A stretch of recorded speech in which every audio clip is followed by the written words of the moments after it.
Chapitre 19. Le lendemain, mardi 30 juin, à 6 heures, la descente fut reprise. Nous suivions toujours la galerie de lave, véritable rampe naturelle, douce comme ces plans inclinés qui remplacent encore l'escalier dans les vieilles maisons. Ce fut ainsi jusqu'à midi 17 minutes, instant précis où nous rejoignîmes Hans, qui venait de s'arrêter.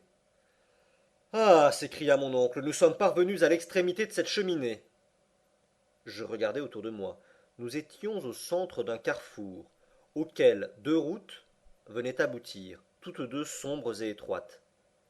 Laquelle convenait-il de prendre? Il y avait là une difficulté. Cependant mon oncle ne voulut paraître hésiter ni devant moi ni devant le guide. Il désigna le tunnel de l'Est, et bientôt nous y étions enfoncés tous les trois.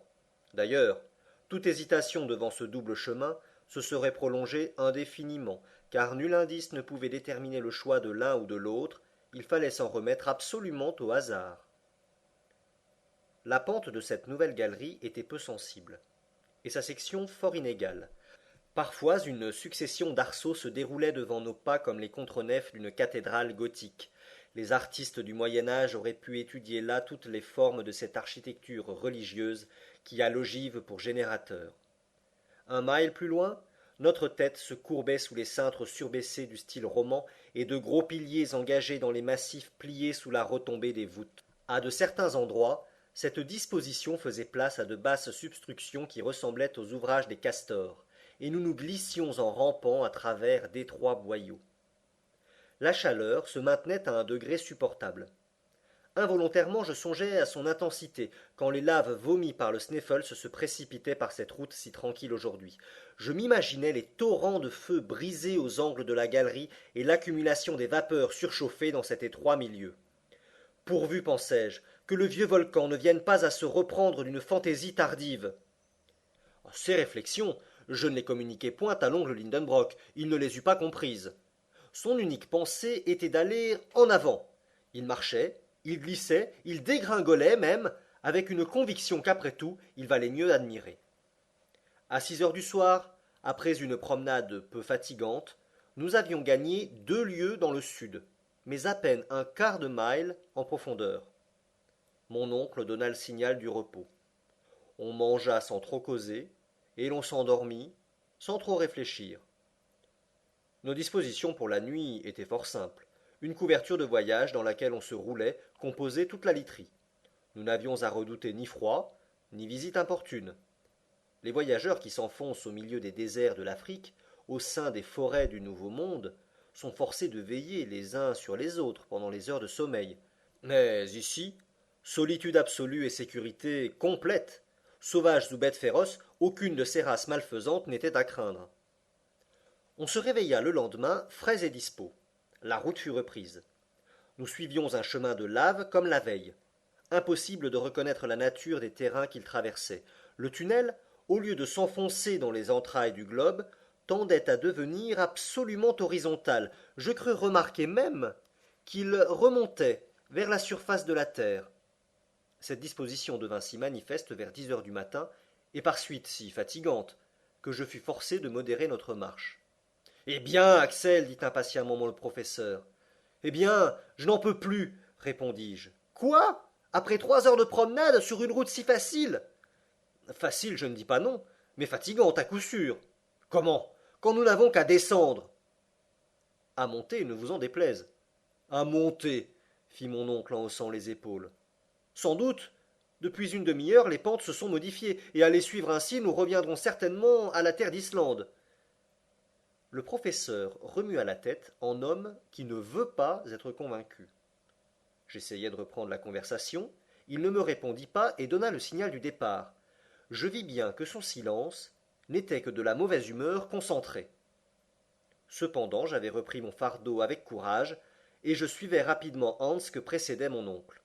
Je tenais à ne pas être distancé. Ma grande préoccupation était de ne point perdre de vue mes compagnons.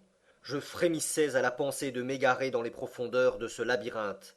D'ailleurs, si la route ascendante devenait plus pénible, je m'en consolais en songeant qu'elle me rapprochait de la surface de la terre.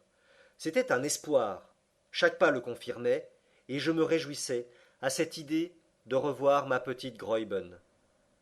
À midi, un changement d'aspect se produisit dans les parois de la galerie.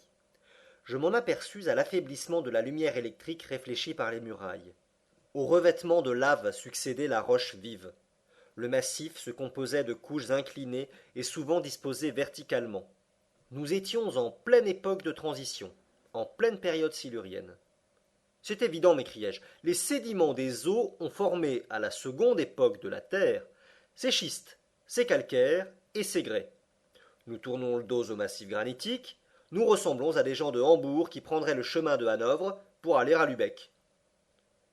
J'aurais dû garder pour moi mes observations. Mais mon tempérament de géologue l'emporta sur la prudence, et l'oncle Lindenbrock entendit mes exclamations. Qu'as-tu donc dit-il. Voyez répondis-je en lui montrant la succession variée des grès, des calcaires et les premiers indices des terrains ardoisés. Eh bien, nous voici arrivés à cette période pendant laquelle ont apparu les premières plantes et les premiers animaux. Ah, tu penses. Mais regardez, examinez, observez.